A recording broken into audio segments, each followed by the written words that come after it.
Dobré odpoledne, kolegyně, kolegové. Good afternoon, ladies and gentlemen.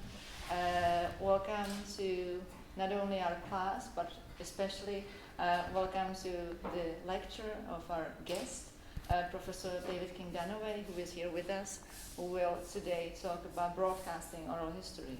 I already introduced him last week, and you already, hopefully, read the interview that Miroslav Vaněk did with Professor David King Dunaway in the book Around the Globe about oral history with its protagonists.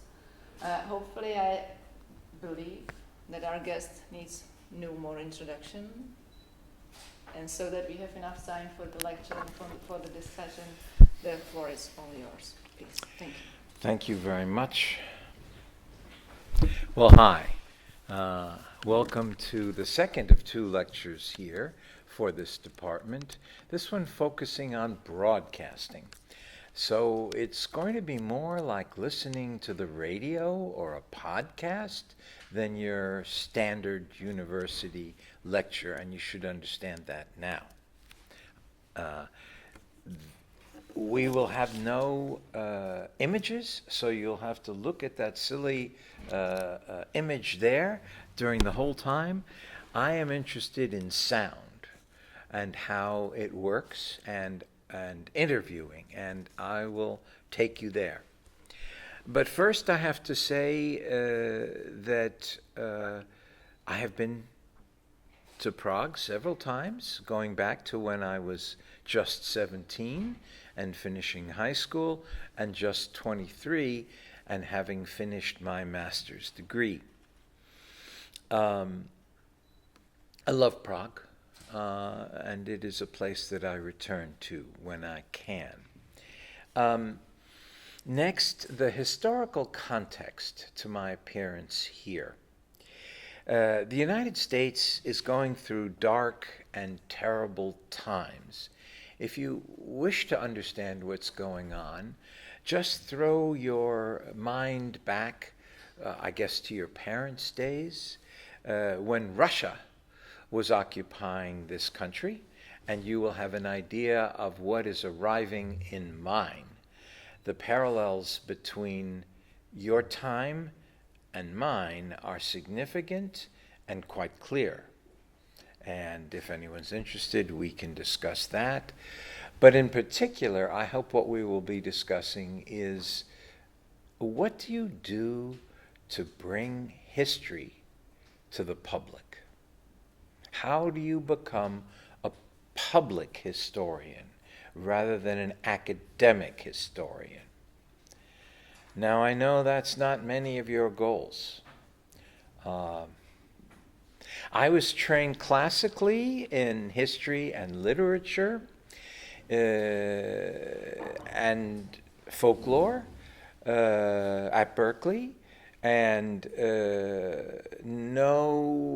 nobody, not one of my professors, ever mentioned the mission to reach out to the public with my scholarship. I don't know if they ever considered it. But I took that as my challenge. How can I, if I'm an oral historian and I go into a community and I collect their history, how can I return them? And what happens if I don't? What happens if those interviews just stay in the library? And even, is that cultural theft? Theft of a community's past? Stealing it away and sealing it away. I can't go so far as that because I have written books and journal articles more than I could count, and I believe there is a point to scholarship, but I believe that rarely within the academy do we discuss the responsibility that we have to the people that have funded our work. Rarely do we return history to its sources. And that is my topic today. I also wish to dedicate this lecture, as I did my previous one on Sunday, to the late, just deceased, Ivan Klima. Any of you know that name? Ivan Klima? Klima? Am I saying it right? Klima. Okay. He was one of the Czech Writers' Union that in the Prague Spring of 1968 spoke out against the Russian dictatorship and was banned from Prague for 20 years. If you don't know his work, know his story, know his courage, know his bravery, you should find out about this guy, because he is very important, and he died this week right here in Prague. Klima. He managed to survive both the Nazi and communist eras in this city. His story is a dramatic one. But okay, let's come back to broadcasting history, and particularly oral history. You might think at first glance that history and broadcasting are made for one another. Producers, documentary producers, are always looking for thoughtful, deep interviews as source material. Oral historians want an audience beyond the library. They want a public for their work, or at least I hope they do. So documentarians, public historians, community organizers, local history groups, educators, citizens, all could benefit between a marriage between history and broadcasting. Now, what I'll tell you now has two parts. First, a theoretical consideration of what we gain and what we lose by moving to broadcasting history. Second, a little discussion of publishing oral history in printed form, because that's the most common way it appears. When I was your age and a graduate student, I sat in seminar rooms, a little smaller than this one, all around in a circle in a library, and nobody mentioned a public. But I was lucky or blessed or inspired or stupid enough to walk from the university campus down to the next radio station, a non-commercial radio station, where they played music, they hosted debates, and I decided I would try and find a way to bridge the seminar room and the broadcasting studio. And that's what this talk is about. Archives can provide, when broadcast, an open window into history, one for oral historians custom built for radio, which requires no visuals and rich with the authenticity of real speech. Many interviews are of gem quality, though mining and polishing will be required before these jewels are extracted. Oral history interviews carry greater depth than broadcast interviews. They're transcribed, and transcribing them makes them much easier to work with for a producer. They carry greater depth, and they involve not certified experts like all of us here, but regular folks, narrators and listeners in the making and transmission of history. But before any wedding between broadcasting and history takes place, producers and historians are going to have to know each other far better than they do now. Nevertheless, such an event will be worth waiting for, because broadcasting may be the medium of choice for the public use of oral history. I keep coming back to this word public, because as I started, I believe the people who give us history deserve to hear it coming back to us. This is my passion. Okay, the advantages and disadvantages of combining broadcasting and history. Well, the advantages, briefly reviewed, are these: an opportunity to find new listeners, new readers, a new way of reaching audiences, potentially very large ones. The chance to present ideas for a public hungry for greater depth than they get in the 1-minute history minute they might see on television or hear on radio. How much history can we say in 1 minute? Well, not much. But that's what media demands, as I'll talk about in a moment. Now, using popular media avoids the difficulty of trying to get the public to pick up a book or do something else like read a transcript. That usually is never going to happen. Broadcasting, with its immediacy and speed, is a great way of sharing voices of history.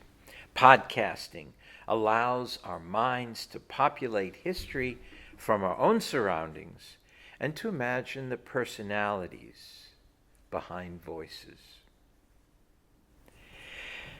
Now, this process is more complex than it might seem, and I'm going to try and raise some theoretical issues for you graduate students as to what goes on when we take up this mission to reach the public with their past. It's more like distilling wine into brandy than it is to rehydrating dried milk. Okay?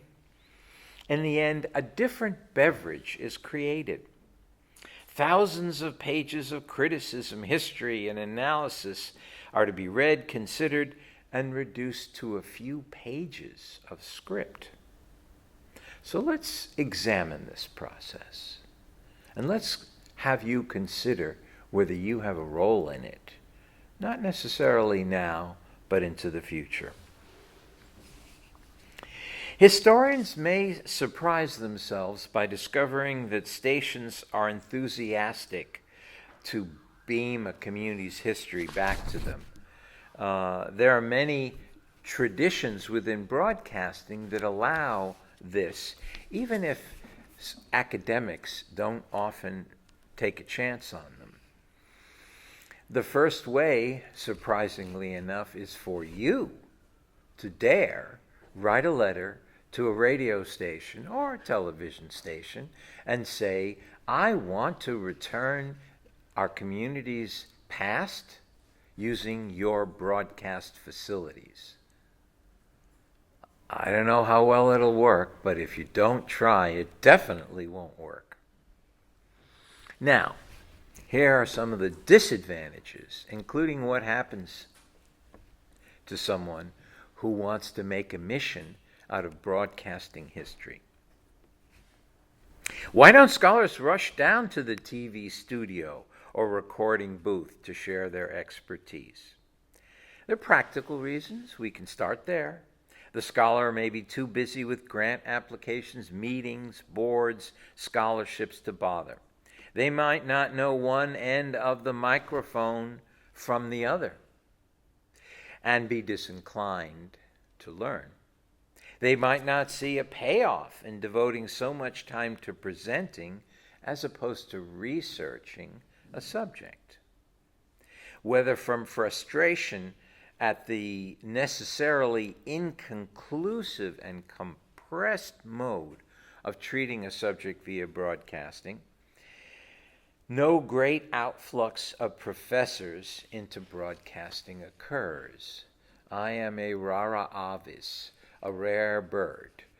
When I walk down the hallways of my university carrying my recording equipment, students sometimes look, what is he doing? And my colleagues too. There is an often chilly reception given to popularizing scholarship. A typical conversation between a researcher and one bent on public scholarship might run like this. Quote, "How can you stand to present 4 years of research in a 30-minute frame? It will mutilate it. It will destroy it. It won't be history anymore," the inquiring colleague says. "What can you possibly say of significance in such a short time without footnotes, definitions, using imprecise language?" Well, the public-oriented scholar might say, the point is not that this is scholarship light, but must simplification mean a dumbing down? The Oral Testament contains great wisdom, yet no degree is required to read the world's most popular book. Comes the answer. That's all very fine to say of a text that it's accessible, but it's quite another to suggest that a great book and its tiny summation carry parallel weight. Okay, but does brevity preclude profundity? The great encyclopedists of the 18th and 19th centuries, such as Diderot, would have disagreed. In a time when scholarship spreads across so many fields and is increasingly impossible to keep up with, isn't there value in summing up? Great minds have found satisfaction in writing for laymen, and I guess I should say lay women. Bertrand Russell, the great English philosopher, wrote the entry on philosophy for the Encyclopedia Britannica. It's brilliant. He wrote dozens of books. He's one of the 20th century's greatest philosophers, but he made the time to write 3 pages to explain all of philosophy. If Bertrand Russell can do it in 3 pages, you can do it too. The argument continues. Some intellectuals remain irritated or just bored by the frustrations of presenting research in a popular format. Some will see this as challenging the Academy's raison d'être, its reason for being, assembling specialists with specialized training to pursue esoteric knowledge. Some insist that what they have to say can only be precisely expressed in a university, and by being forced into telling stories as opposed to telling facts, it trivializes the research. I don't agree. Now, one of the barriers that we come up against when we try and present history to the public that created it, that lived it, that inherited that history, is that the training for producers and the training for historians is far apart. Let's just start by acknowledging this. If you study journalism, film, communication, speech, you learn not content, but technique. How to record, how to edit, how to tell a story, how to produce a program. I did a survey once of universities in Europe who actually trained historians in media work, in media preservation.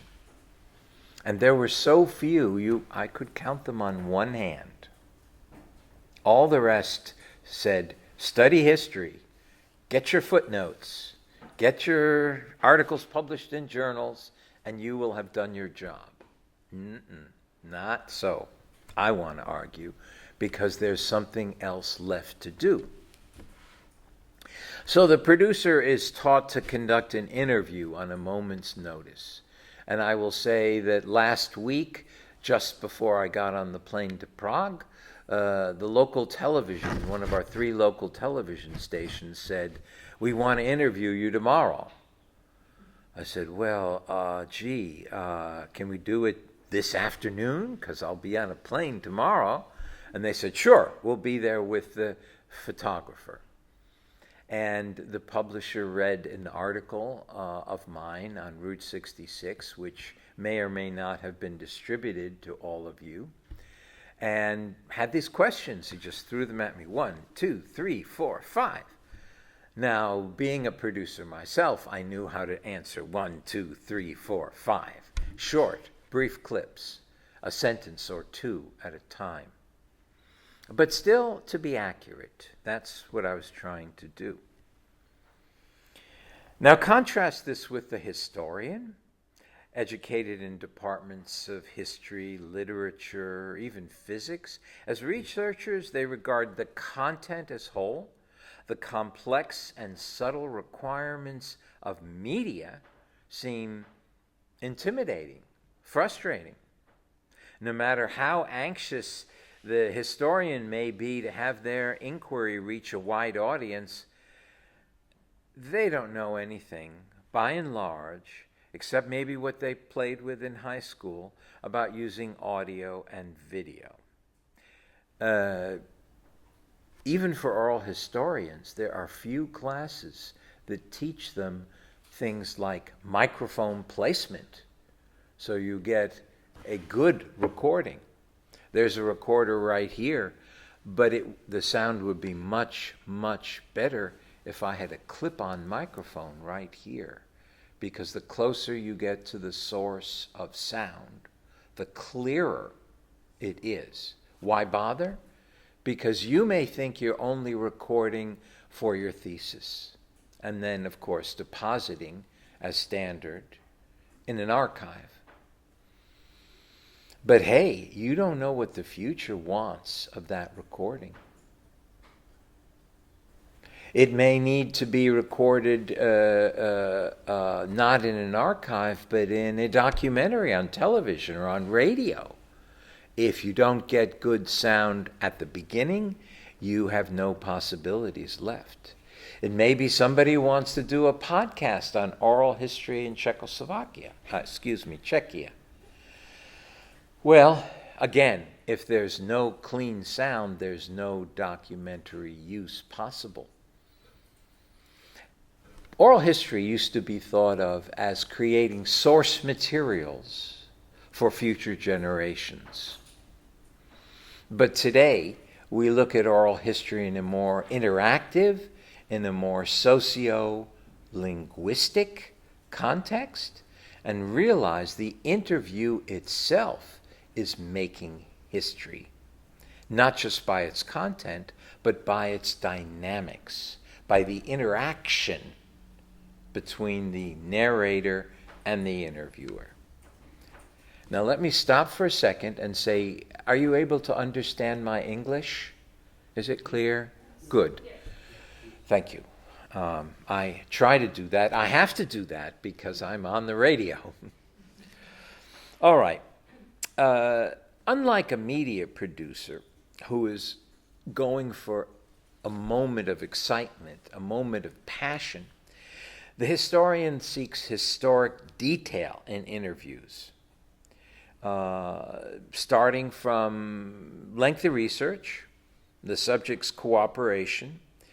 The interview of an oral historian is more gradual, starting at the bottom by, well, I guess I would use the word chatting to begin to familiarize yourself with the person. And as you all know, the first moment in an interview is spent interviewing you, not them, because they want to know what you know about the subject. You may not have been taught that yet, but trust me, every time you do an interview, you are being interviewed. Maybe not directly.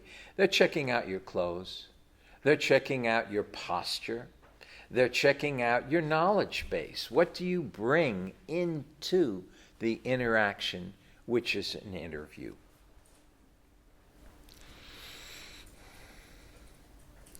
You've gathered the source materials, but that gives depth to your interview, but it doesn't really help a broadcaster. Let's look at what the end product of a documentary is. It's a series of interviews. It's edited together. It's rearranged and mixed together with sound effects, as you will soon hear, music, and ambience. Every room sounds different. As a matter of fact, I could walk around this room and produce entirely different sounds because sound is a wave like light, and thus it reflects from flat surfaces and absorbs from clothes and hair. And in every room there is an ideal spot to create a recording. And you won't know this unless you read up a little bit about acoustics. Now, nobody in this university has ever told you that to do history you need to understand sound and acoustics. But I'm telling you that now.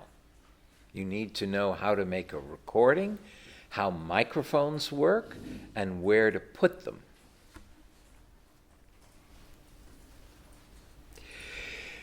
It's also a little frustrating that you might do an hour-long interview, and yet in a documentary, such as this one that I brought along on Route 66, for anyone interested, because what I do is both write books on a topic and make documentaries. To give you some idea, this documentary had 10 million listeners on 328 radio stations in North America, US and Canada. It took me 3 years to do, but it was worthwhile. Now, did I deposit my interviews? Well, I transcribed them, edited them, indexed them. Indexing is really important for a media producer so they can go right to the spot they want. And I'm hoping to build a national center for Route 66 at my university, which I think will appear in the next few years. We're going to come back to Route 66, the world's most famous road. You probably have heard of Route 66, yes? Sure. Okay, I get it.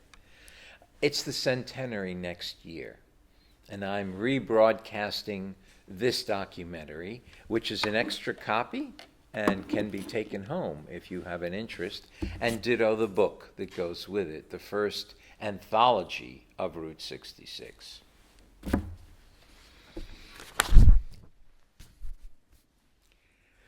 What matters to a broadcaster are two things: that somebody remembers what they produced and what their fellow producers thought of it.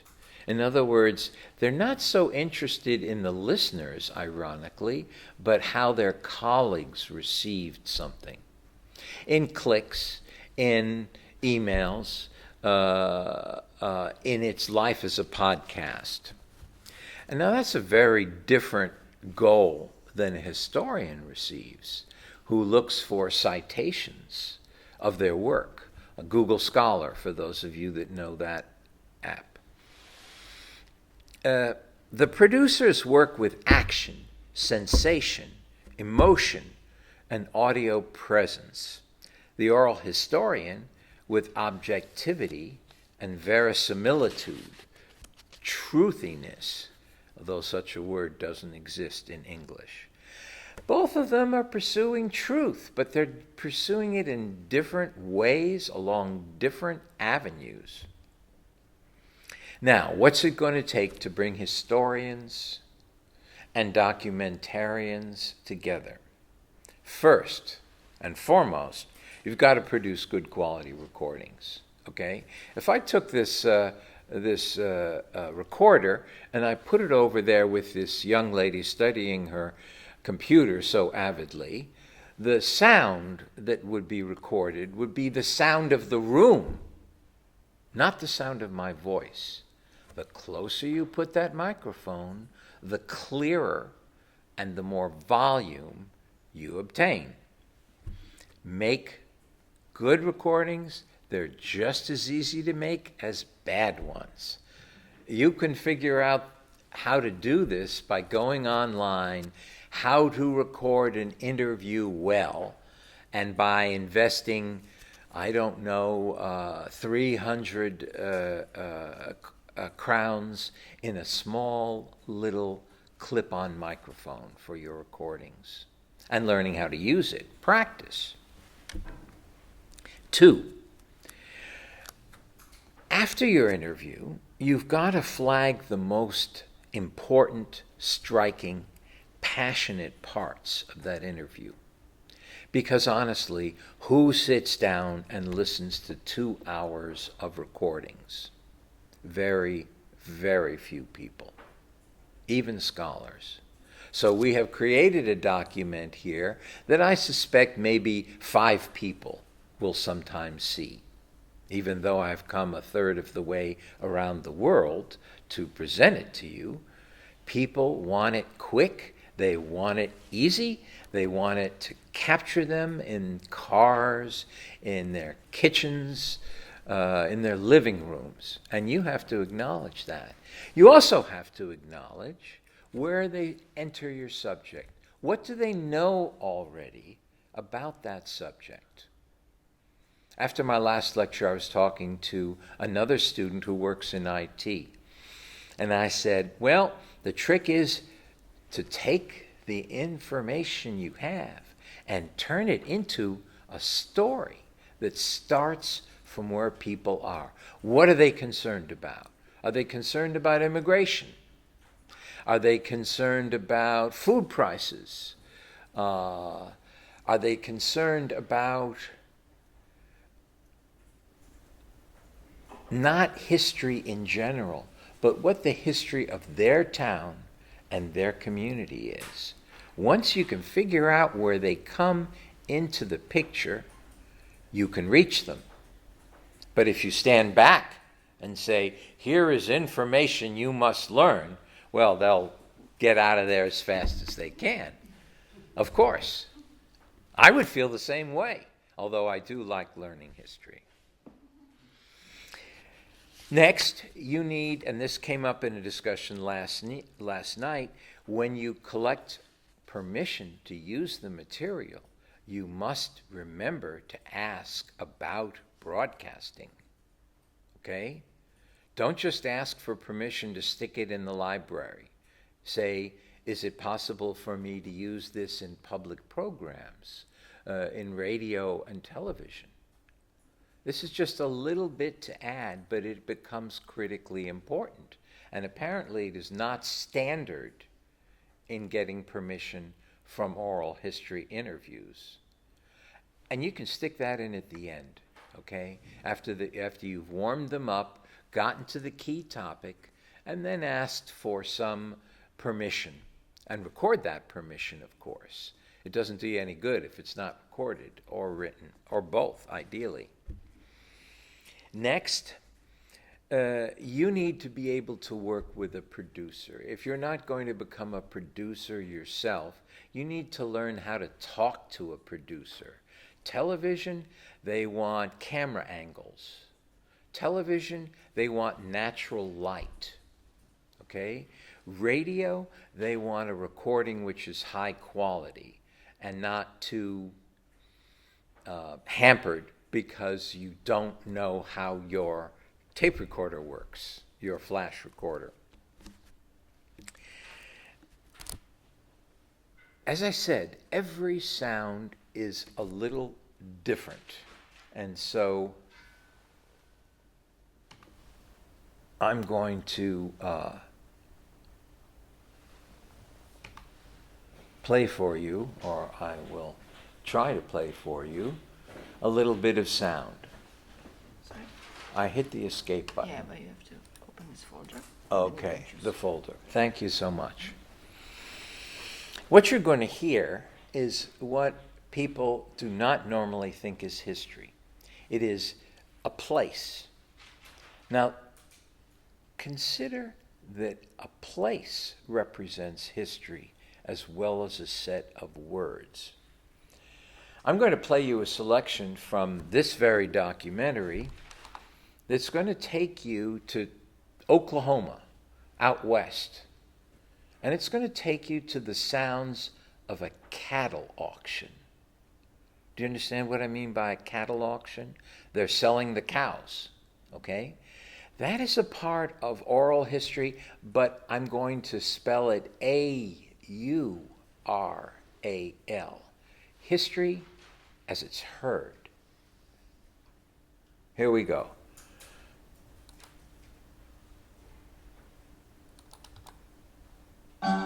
Oklahoma City's image as a cow town gave way to a bustling city of 500,000 with vast suburbs. But its stockyards remain, even if they're off the tourist maps. My name is Gary Courtney. I work for the Oklahoma National Stockyards Company. We've been here since 1910. We're the world's largest stock feeder market in the world. We average between 500,000 and 600,000 cattle through here for the last 10, 15 years. We have a few that come in that have, 500, 600 head, but 60 to 80% of our business is the smaller people. We got to care about them.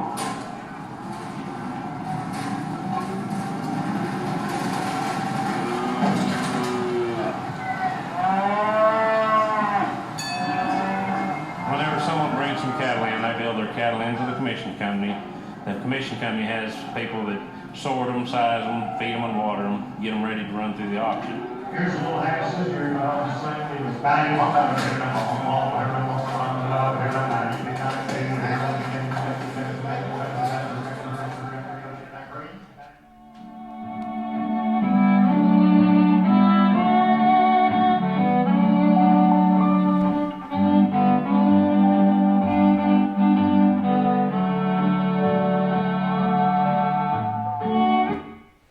Okay, to create that scene, I first did an oral history, just like you would do, but maybe with better gear, because I have access. I invest in myself. When I was a graduate student, I said, if I'm going to be an oral historian, I need a good microphone. I need to invest in myself, in my profession. That's the best investment you can make. So I did the interview. But then I had a different kind of microphone, and I walked all over that stockyard. The two things did not occur simultaneously. They occurred separately. All those sounds moving around with the cattle, following the cattle, listening to the auctioneer, whose words you didn't understand, I know because I don't understand them, and I'm a native speaker of English. Okay? That's the way they make in auctions. They talk real fast. I guess the people sitting in the audience understand it just fine, because that's what they do. They go to cattle auctions to buy cattle. Then I assembled the pieces. The piece of just cattle coming there, the piece of the gate swinging over so the cattle could come in, the piece of the auctioneer. Each one of these was a separate piece that I simply went into a audio editing program and combined and adjusted the levels until you had a complex moment of sound. And that complex moment is presenting history, because 50 years from now, there probably won't be cattle auctions in the same way, right? So we have recorded the history by recording the sound environment. So, what do producers need to do to work with historians? I don't know if we have any producers here in the audience, probably not, but here's what they need to do. First, they need to take the whole interview before the editing so that they can make an oral history document, a sound document. And they need to be responsible to deposit this in a local archive. Next, they need to get permission from the interviewees that allow those tapes to be deposited.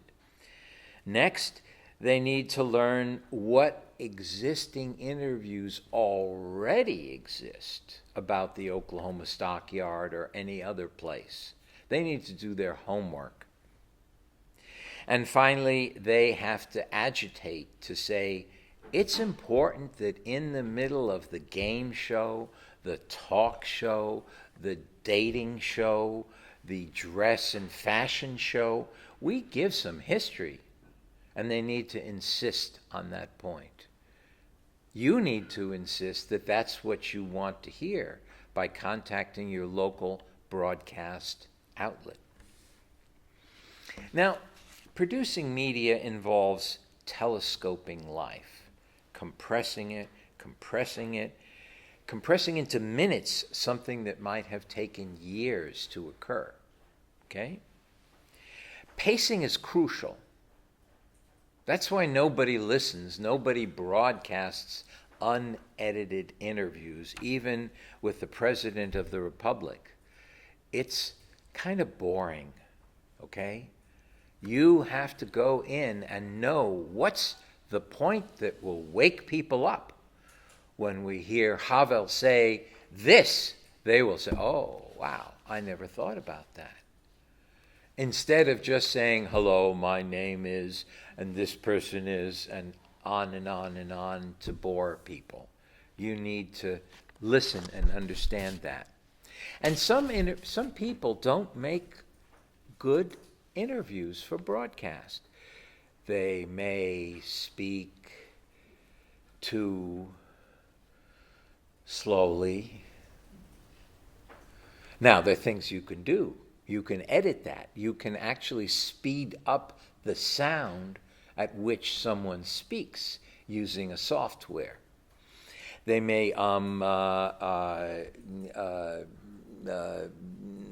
not speak in sentences they could use.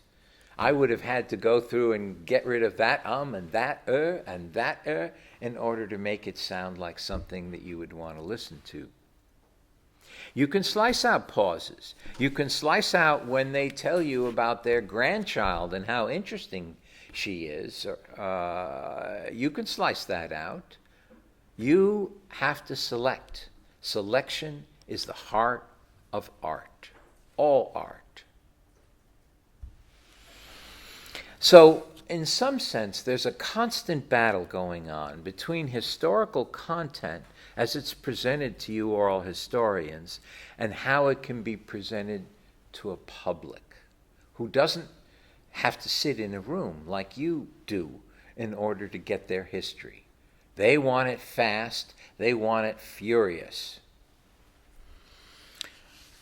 Okay, you've done the history. You've done the interview. What can you do with this? Well, first, you can educate yourself in the basic grammar of audio and video production.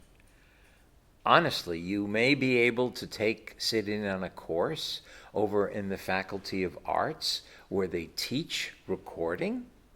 You may be able to go on YouTube and pick up some tips there because there's a lot of material out there. You may be able to even read a book from your library on making recordings. But you have to take that step. You have to be committed enough, passionate enough about what you're doing to consider, what could I learn in order to bring it back to the people that created it? Now, in doing this, there are some key issues which come up, and I'm just going to quickly go through this. These are theoretical issues. Reductionism, cultural representation versus cultural appropriation, and the translation of literary and historical scholarship into mass media discourse. Okay, reductionism. The fallacy of thinning out complex arguments and their supporting data into a single strand of authoritative information. It confronts people working in print, but the compression of a subject, of content, is much more in broadcasting. As I say, maybe a minute out of an hour interview. It's hard enough to sit through 20 volumes on a subject and write 50 pages of script. And write 50 pages for a journal. Doing the same thing to write 10 minutes is not only harder, it raises serious questions about how far the compression of knowledge can occur without compromising itself. Cultural representation and cultural appropriation. These are topics you are probably familiar with from your undergraduate training. We perform culture. We perform history when we talk to an oral historian. And remember, we do this from opposing viewpoints. You come to that interview from today, with what's known today, with the research you've done before you stepped into that room and turned on a microphone. And by the way, there are microphones you can get from a company, RODE, that will alternately plug into your phone and plug into a recorder. They cost about $60, somewhere around 1,000 crowns, but it's the investment that you want to make. Cultural appropriation is when you take away from a community their own history and how they represent themselves. It involves, for example, thinking in my country that all Indians are the same. Well, we have, I don't know the exact number, but probably about 120 different Indian tribes. Some of them are extremely remote, in areas where if you tried to drive there, it would take you 5 hours, and you better have a full gas tank because you're not going to find one out there. And some of them are in the middle of a city, urban Indians. So can I say all Indians are alike? That is reductionism. That is cultural appropriation. I'm taking their complex community and I'm trying to say, all the same. Next piece I'm going to play you, and I'm going to go back to here, this little one here? This one there, the file, I see. Yeah, the file under. Okay, I see it here now. Thank you. I'm going to take a best-selling author, a woman named Barbara Kingsolver, who's a feminist, who writes about Indians.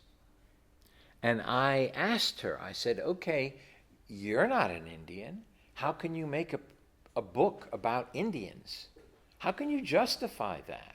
Are you stealing from them or are you representing them?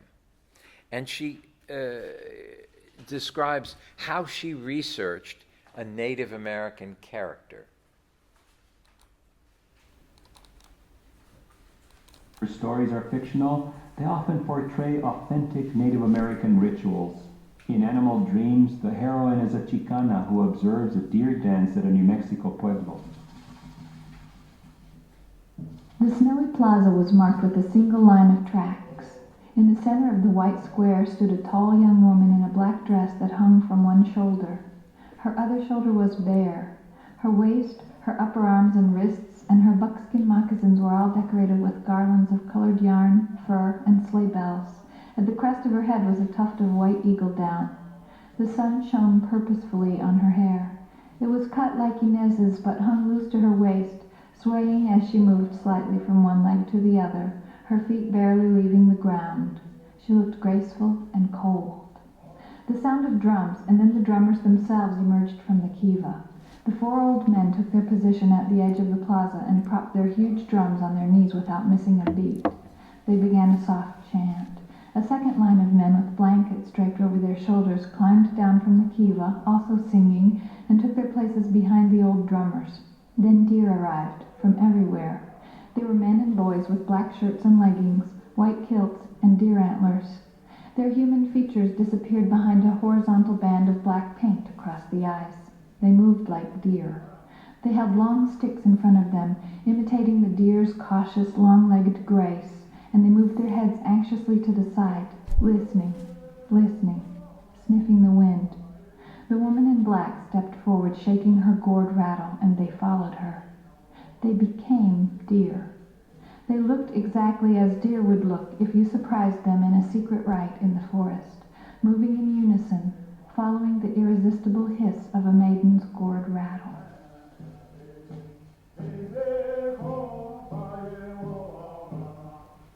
To write that Pueblo scene, I did several things. One is I read everything there was in the library about ethnography and history and cultural background on the Pueblo people. I went to that Pueblo and I saw those dances. I talked with people to whom those dances are very important. You can write about something from the outside or the inside. I write about Native American characters from the outside, but I've never written one from the inside. I know what those deer dancers looked like because I saw them. I know exactly what they looked like, and I feel I have a right to describe that. I have no idea what was going on inside their heads. I have no idea what that young woman was thinking as she stood in that black dress in the snow, barefoot. You get that? You can write about a character from the outside or from the inside. Now here's a person writing a novel, a fiction creator. But what did she do? She studied ethnography. She studied anthropology. To get a full representation of a culture, you can't stay in one discipline. You've got to be ready to reach out to anthropology, to ethnography, which is a branch of anthropology, to what's in the library. So, adopting Kingsolver's respectful attitude, researchers can learn from the sensitivities of field work. I believe historians can be field workers. I believe oral historians are necessarily field workers, and thus all the literature of ethnography and anthropology applies to historians. Now that may send you all the way down the corridor here or up another level, but it's real. You are conducting field work when you do oral history. And everything that comes into that, including the difference in your stance, how your education, how your class, how your religion, how your ethnicity, all of these things are coming into play, even if you don't want them, even if you're not conscious of them. Oral historians are field workers studying history. So you need to pay some attention to that linguistic interaction, how you behave, just as every field worker, whether linguistics or folklore or anthropology, has to be. Biographers confront this problem because, particularly contemporary biographers, as your professor has recently written about, because of the interactive nature of their process. I have made the argument in various articles and books that fundamentally, since subjects are talking back to the questions we ask, and we encourage them to do so, they are shaping history as we are shaping history by asking them questions. It's not a matter of, you've got a pick and you're going out there to somebody's memory and you're smashing away at it and little things are falling down and you say, okay, now I've got history. Now I'm going to take it back to my library and stow it there. That's the kind of cultural theft model. No, it's a matter of recognizing that you don't have a pick in your hands. You have a way of talking with, not to, someone. Beyond reductionism and representation lies the question of authority, cultural authority.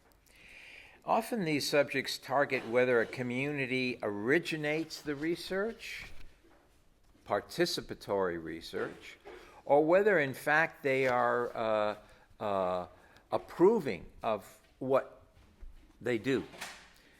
The next piece I'm going to play you is about a mystery writer, a best-selling mystery writer whom I happen to know and whom I interviewed for a documentary, and you'll hear a piece of that documentary now. He writes about characters set on the Navajo reservation. That's the biggest reservation in our country. 200 kilometers in one direction and about 300 kilometers in the other. It's huge. You could go up there and walk for days and not see a single person. A lot of sheep, but no people. Okay? Now, when I went to work on this individual, I had to figure out whether he was appropriating Navajo culture or whether he was representing it and how that work was received. This is for a 13-part documentary series funded by the National Endowment for the Humanities, and the guy's name is Tony Hillerman. And we're going to hear the I think I got it here. Writing the Southwest. I write mysteries, and I use the Navajo reservation and the Navajo Tribal Police as a background.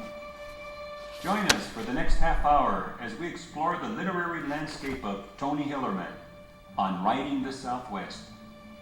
So few Americans understand these cultures and think of them as anything except primitive. And they tend to generalize about, quote, Indians as if they were alike, and of course they're terribly different. I would like to show other readers these people as they are, as fellow human beings with a culture that's alive and well and complicated and rich and interesting. One of the issues facing you if you undertake this is to figure out how background and foreground fit together. Historical context versus individual historical testimony. You have to know, again, where your audience comes into this story. If you say Indian, what comes up in their mind? Is it a fancy headdress? Is it the work of Karl May, the German author who wrote about Indians without ever having met one? Okay? We can talk about authenticity, but you can imagine there's not a lot of it going on there. You also have to think about what language you use. Do we refer to somebody as a mute who doesn't speak? Or do we say they're neuro-linguistically challenged? Well, that's a mouthful, and that's not going to fit into a public discussion of something. Do we refer to how someone presents themselves physically as their gendered body? Or do we say their looks? Well, gendered body might make perfect sense in this building, but leave the building, talk to the bus driver, and they will not know that term. You've got to choose your words carefully. And that's frustrating to academics who have been trained to be precise. But what happens in broadcasting, though you probably have never considered this, is that there's a stream of information, and it's not rewindable. On a podcast, yes, you can go back and hear it a second and a third time, but when something is on the air, you can't do that. You have to catch it the first time. So there can't be any roadblocks or bumps. It needs to move smoothly.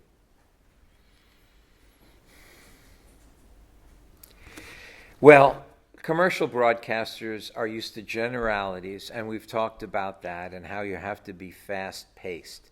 Now I'm going to skip a little into publishing history. We have to still understand the plot of a life as a biographer and make that the format, the front part, rather than the historical context. Why? Because we're trying to reach readers, and readers want story. Everything is a blend of fact and story. The more you understand the grammar of media, the more you will understand how to present your work to an audience, even if it's on your private podcast, even if it's on an institutional podcast. We publish history in books, articles, and journals, in magazines, and of course on the internet. We may be approaching the end of print publication. Journals are beginning to slide away from printing. Okay, I understand that. But remember the story of Barbara Kingsolver describing an Indian deer dance. You understand how people dress themselves as deers and behave as deers to continue their family, their community's understanding of tradition. You know about journal articles. You've had to read too many of them. The struggle for me has always been, what do we say, to rob Peter to pay Paul, if you know your Bible. Or, to put it differently, to render unto Caesar what is Caesar's, and render unto the public what is theirs. I write for journals all the time. I think there's a value in it. It creates a historical continuity of scholarship. You can learn things by reading these, and they trigger ideas. I also write books. This is a biography of the most censored musician in American history. Also a copy that I brought not to take home. It took me 5 years, part of my dissertation. But my motto when I teach graduate students is, don't write a dissertation, write a book from the beginning, thinking about your reader. Forget dissertations. What you need to do is present the scholarship, the apparatus of a dissertation, following the rules of your university, but always be thinking a little further outside into a community where people might want to know what you write. Don't write a thesis, write a book. This may not be very popular, but it is my motto, and actually many of my graduate assistants have done just that and done very well in the academy because people are reading what they write. Okay, I think at this point I can just say dropping a transcript of an oral history interview into the library or into a corner of the net does not do the job. Reach out to the public with what you've gathered and learned. And that's broadcasting history. Thank you very much.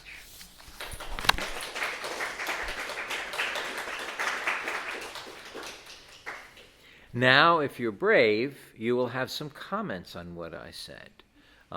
You will wonder, how the heck did he get from this seminar room into a place where there are millions of people listening? I take all comments. There are no dumb questions, no dumb comments, so let's begin. I know it's getting late, but I think I have you for a few more minutes. First and foremost, thank you for your lecture. And now, as you said, we have enough time for questions, comments. I have a little question. Sure. Speak up a bit, won't you? I was wondering what part of the Route 66 was your, I guess, personal favorite, the most interesting part, something you didn't expect? That's a fair question. I spent a lot of years doing oral history interviews on Route 66. I've done 167 of them over the years. I know, exhausting. Well, it took me decades to do that. When you ask someone about a favorite, they constantly say, oh, that's like asking me to choose between my children. Which one is the favorite? I don't do that. But I can tell you there are some particularly interesting places that you can explore. Parts of Arizona, you go up into the gold mine country. There are wild burros wandering the streets. You might, as you drive, get stopped by a burro as you approach the Colorado River, so the edge of Arizona into California. There are places in Oklahoma where driving Route 66 is like getting on a roller coaster. You go all the way up and all the way down, because Route 66 followed the contours of America as opposed to the interstate highways, which blasted straight through them. I suppose, like any oral historian, it is the people, the encounters with people, that were most exciting to me. There's a story in here. This is 3 one-hour broadcasts on CDs, okay? It's a story of doing a man whose family had to give land up for Route 66 to be built, an African-American man who could not eat in a restaurant and who could not sleep in a hotel, a motel, in many parts. He could not find a place to be buried, and the guy was 84 when I talked to him, and worried because the cemeteries were segregated. Now, this may sound crazy, but it is the reality today. Along Route 66, half the counties, that's a unit a state is divided up into counties. Half the counties had a rule that said black people could not spend the night in their city or town. They were in trouble, they could be arrested.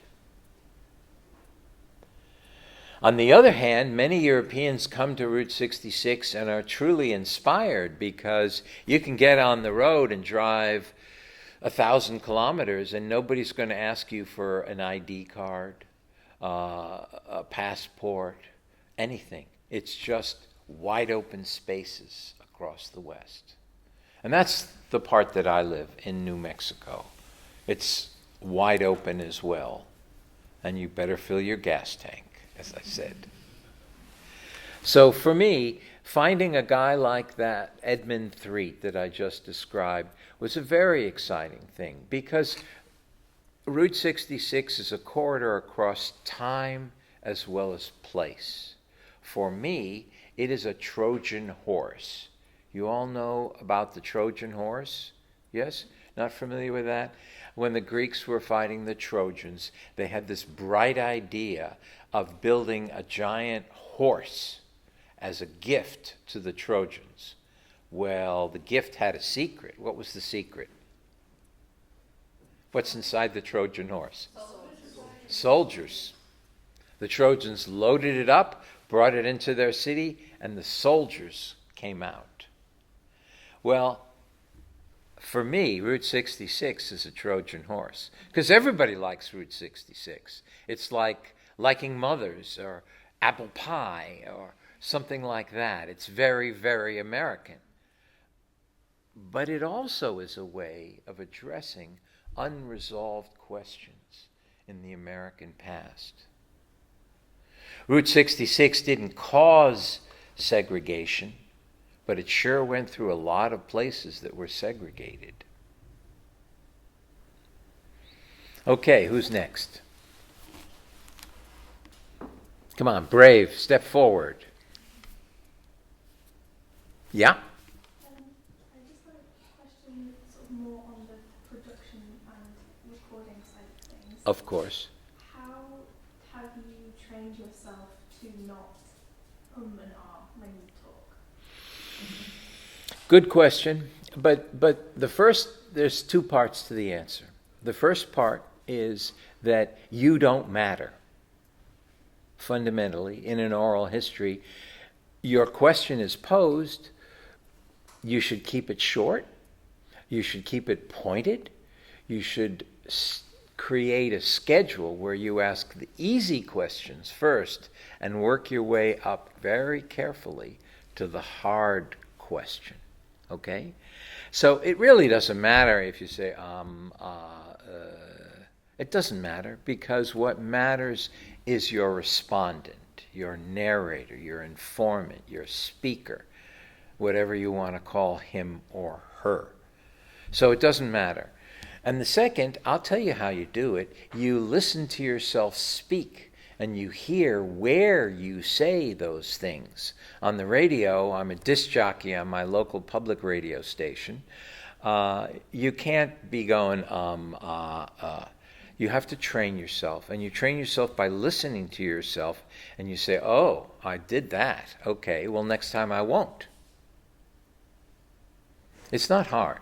It really isn't. It's just a matter of practice.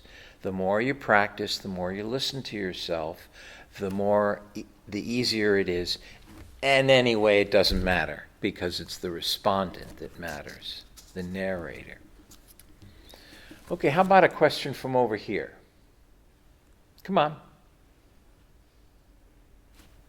Do we have any, or may I ask something? Do we have, You can say it in Czech too. Maybe they. yeah, if anyone wants to ask something in Czech, you can translate it. Yeah. But before someone decides to do that, I will ask something. Okay. While you're thinking about your comment or question to what I'm saying, so I know I'm not wasting my time coming all this way. I take a question from the professor. You were talking about giving back, right? When we record the interviews, we write our dissertation or something like that. Then we may want to, or at the same time, we may want to think about giving back. And my question is, do you remember, or do you have any remarkable memory of some of your narrators actually contacting you after he or she heard the broadcast, and what the reaction was? I'm just curious what this giving back may look like in your experience. Sure, great question.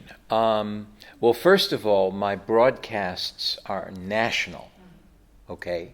So they cover the whole country, and so it's not so likely that somebody I interview in New Mexico will hear a national broadcast and say, hey, here's what you did, or here's what you didn't do. The first reaction, and this is great news, of somebody listening to a local oral history about a small community is, I know more than that lady. And that's great, because it should inspire them either to make their own history. A famous newsman in San Francisco once said, if you don't like the news, go out and make some yourself. And then it inspires them in a way to say, hey, I have some history too. Because our listeners, the public, feels they don't have a part in history. And this is a fundamental problem for historians. And the reason historians can be neglected and put out of business and close down department, because they think history is what famous people make. But oral history is dedicated to the idea that everybody is a witness to history. Everybody has a story to tell. And I believe that down to my socks. Everybody does. Your parents, your grandparents. And they don't just have a history of your family. They have a history of the place they grew up in. And they don't just have a history of the place. They can remember a restaurant. They can remember what happened in City Hall. They can remember what happened at that old building at the edge of town that nobody goes to anymore. That building is dead until we remember it and we capture its past. And that's what all historians are in the business of doing, is capturing that past. And often it's a past that comes from hairdressers and waitresses and gas station attendants and auto mechanics. They too are part of history. And when we only choose the famous men and women to document, we're kind of shortchanging the people who lived through history, who don't have a site on the net, who aren't represented on YouTube. Okay? So be thinking about that, how you can help people to historical mindedness by reminding them that they too are a part of history. Yeah. I wanted to ask a question. It's kind of off of the broadcasting topic, but how did you get in touch with the narrators while conducting the research? Good question. You got to start somewhere. Okay. Well, usually here's the way you do it. You don't. A single oral history doesn't help us as much as a set of oral histories. Okay. And particularly if you're talking about a community, you want to get into that community and start interviewing. Well, there are two ways to do it. The first is you ask around and you say, even at the local gas station, who knows those old stories? Who's been here a long time? Who likes to talk about history? You'll be amazed. Oh, yeah, it's that lady down the street. She knows everything, okay? And right away, that lady becomes your gatekeeper. You pay a visit to the mayor. You say, hi, Mr. Mayor. I'm a student, but I'm a historian, and I want to talk to the people about your community's history. You don't have to lie. You don't have to misrepresent. You say, I'm interested in your community's history. Who should I talk to? They will not say, get out of here. We don't like history here. Okay? That's not going to happen. You might worry that that's going to. They don't. They say, oh, you want to know about our community. Well, here's a local history you can read, and here are a couple people you should talk to. Then you contact those people and say, you know, I talked to the mayor, or I talked to your friend at the gas station, and he says, you know a lot about what happened here way back when. I want to know. I'm interested. I want to share your story and your community's story. And then at the end of the interview, you ask, as you're getting your permission, who else should I talk to? And pretty soon you'll have a longer list than you can handle. And you have to make selections within that list of people. It seems intimidating at first, but this is one of the things that field workers go through. They have to enter into the subtle network of kinship, of cultural participation, of partnership. You've seen a beautiful quilt, you know what I mean by a quilt, which you put over yourself and it gets knitted and things like that.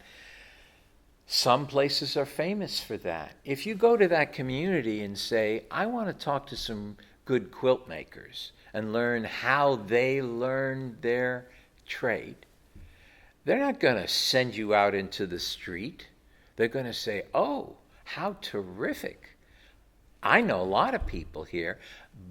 And they will also say, but you should have come here 10 years ago, because the one that knew the most, well, she's not with us anymore. They always say that, okay?